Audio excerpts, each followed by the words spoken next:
Hello friends, welcome to another video of Theoretical Theatre.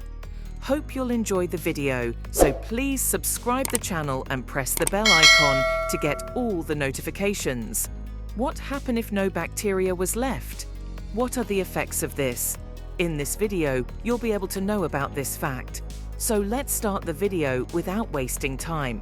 The loss of bacteria would cause a significant disruption to biological processes and ecosystems. Bacteria are essential for decomposition, which is the process by which organic matter is broken down and nutrients are recycled. In the absence of this, dead matter would build up, upsetting nutritional cycles and sending shockwaves up the food chain. Soil fertility is greatly enhanced by nitrogen-fixing bacteria that coexist symbiotically with plants.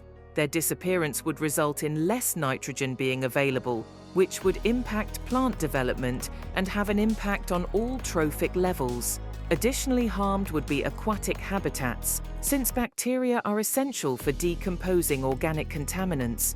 Aquatic life and human water supplies may be endangered by water contamination caused by a lack of microbial decomposers.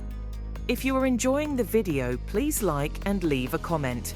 The human body's ability to digest food, synthesize nutrients, and regulate the immune system would all be hampered by the absence of gut microbiota. This may increase susceptibility to infections and have an effect on general health. Additionally, microorganisms actively contribute to biogeochemical cycles, which affect the elemental cycling on a global scale. These cycles would be upset by their absence, which might have an impact on climate patterns and change the composition of Earth's atmosphere. Fundamentally, bacteria are pivot points in ecological and biological complexity.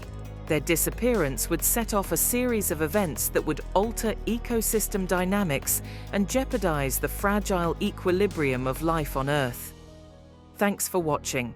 Don't forget to like, comment, and share.